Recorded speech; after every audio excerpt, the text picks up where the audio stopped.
What's going on, guys? It's just me this time. Just me. I was just watching this documentary about, the olden days of Blockbuster, and it got me thinking, I know it's been a while since that thing got up there, but I'm just gonna talk about, like, that era a little bit. Like, gaming in that era was a lot different. Because I grew up probably the 90s because I was born in the late 80s. So I didn't experience a lot of the 80s games, but I did experience a lot of the 80s games in the 90s. So a lot of them kind of carried over for a bit. One of them, which is most famously known as the Nintendo. Now, I know a lot of you youngsters are looking at this thing like, the fuck is a gray box? But back in our day, in my heyday, we had to get our cartridges. This was literally the whole game. Some would sell for up to $100, some $79. So when you think $60 is a high price point, look back in those old Toys R Us ads. To get a good game like Mario Brothers or something, it costs a lot. These things were spring loaded. You put that in there and boom, you just turn that bad boy on. You had your reset button, your 2 ports. But yeah, back then it was a different time.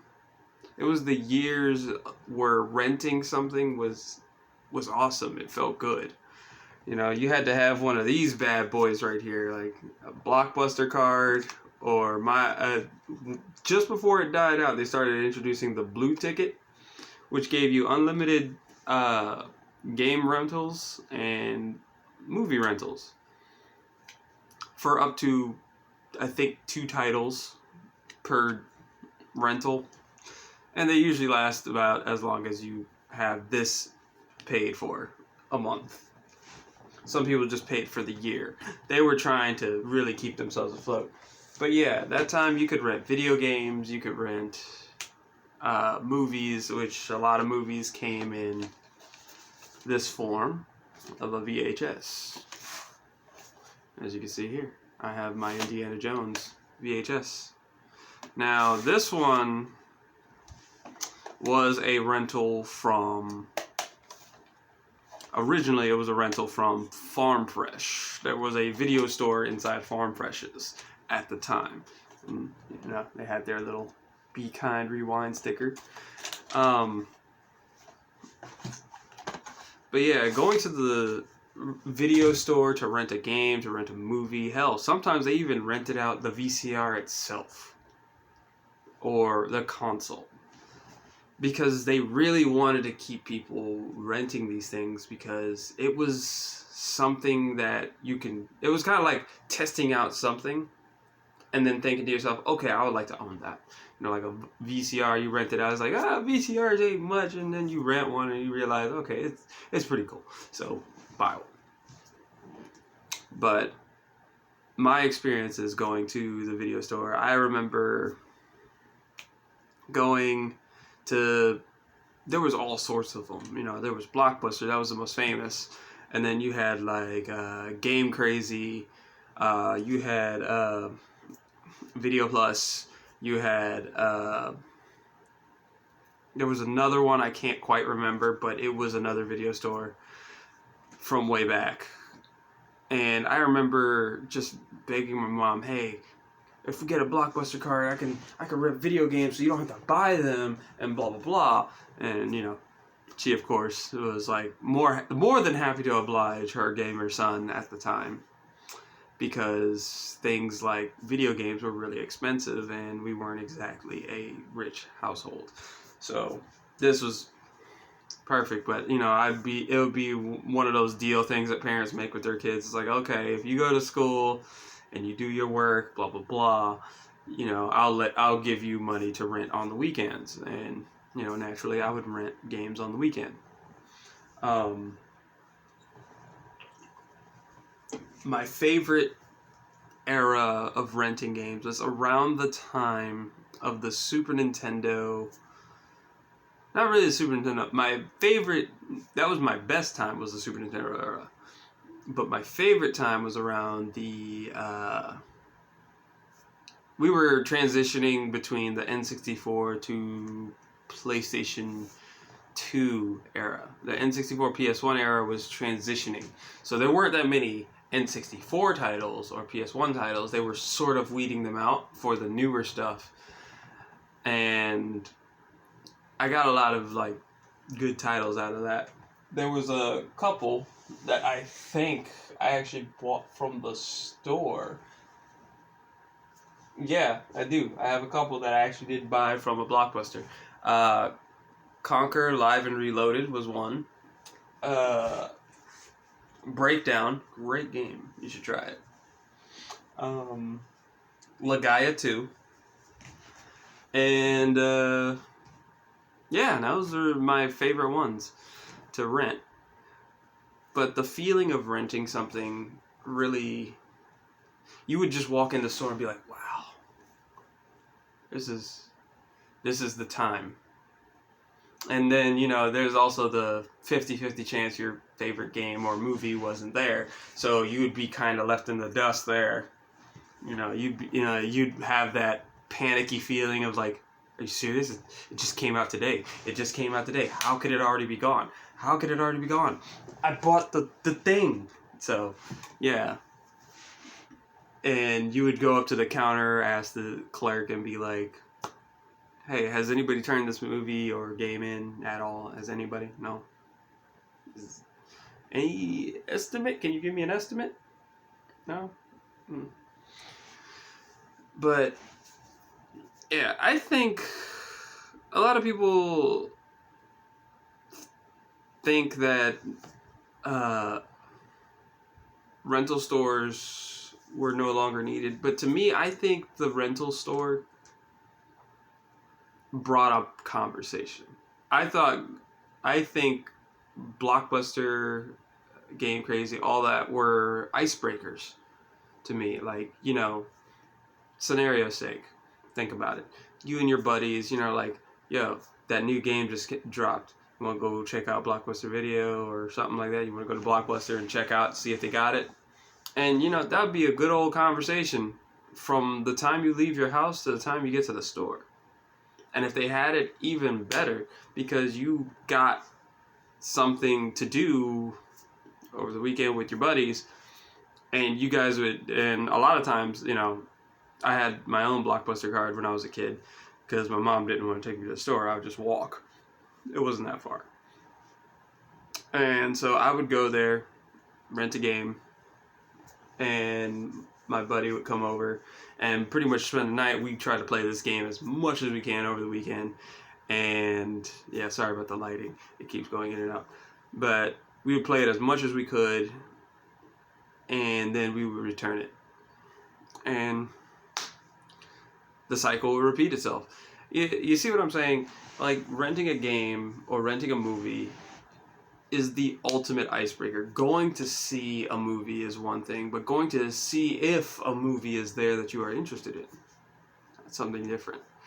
Like, you could take your girlfriend, wife, whatever, or even the family. They would go out, okay, kids, just pick out, you guys get to pick out one movie. You pick out one movie for you, your sister, and then I'll pick out one for me and your mother. It would be something like that. And it'd be great, We wouldn't spend a lot of money. It was actually not that bad on price when you think about it.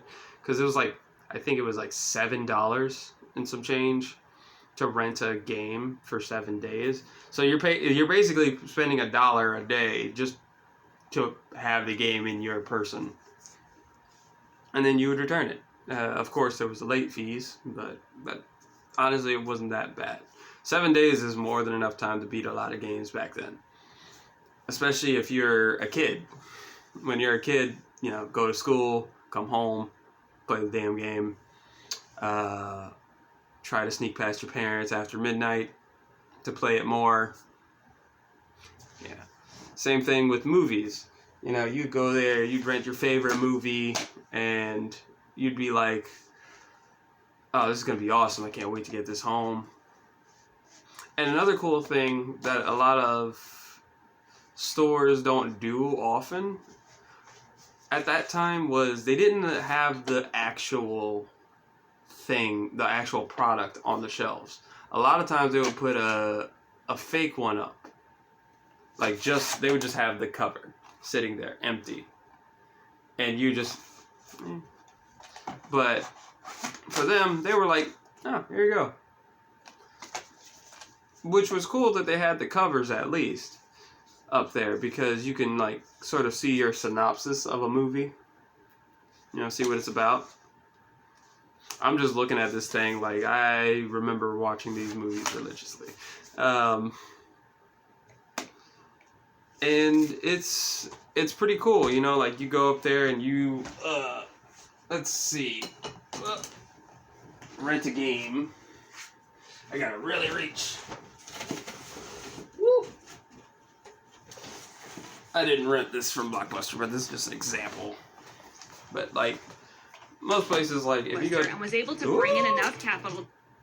Garbage man Wayne. Oh, Jesus. Hitting buttons. But most places wouldn't have the actual game. They would just have like maybe a picture of it. Like they would just cut this out and just have it sit on the shelf. And back then they used to have a little lock that would go here, so you couldn't really open it. Now granted, that didn't stop people from stealing. People still stole. And that kind of hurts. That people would steal from a place that's literally just trying to make their ends meet. So yeah, rental places are important in my history. Like, I think they meant a lot to me back in the day. Like, I couldn't tell you how often I visited that game store.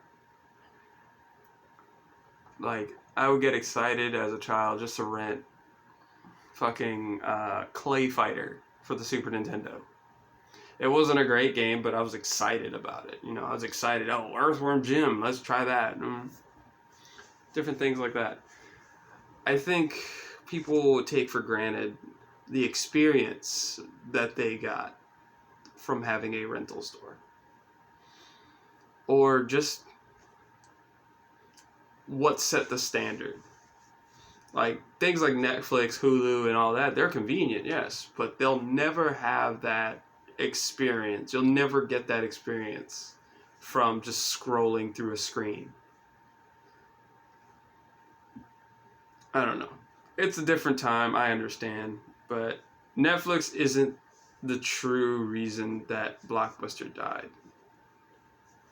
But I do believe that it did have a hand in it, because it put their, at the time, red boxes. Netflix used to just mail the movie to your home, so that was even more convenient than going out. You used to get it in an envelope. You'd sign up for the service, they'd mail it to your house. And that was before they did the streaming. But I think a lot of us older generation people really miss it, is because we miss it so much because we take those things for granted. When we were in that time period, we wouldn't think it would ever go anywhere. We didn't think it would ever die. So the fact that a lot of us got to see places like Blockbuster die really makes you think, because you'll never have an experience like that again. It's just going to be 1 minute it's there, the next minute it's gone. Much like how people felt about the old consoles, you know. They thought, oh, this is the greatest leap in technology ever. We'll never be able to top that, and then we top it. And then we top it again. You know, things change, and sadly, that's just the way the world runs. You can't keep things the same forever. So, aside from that little spaz attack I had with the controller, yeah. All I'm saying is, the rental store is an experience. It will never be forgotten. Especially not from this guy. Well, if you guys have something to say or to add to my gibberish ramblings of ye olden times, feel free to leave a comment down below. Subscribe if you're new. Hit that notification bell to let you know when I upload videos. I would really like to hear your thoughts. So, I'll see you guys in the next video. Later, dudes.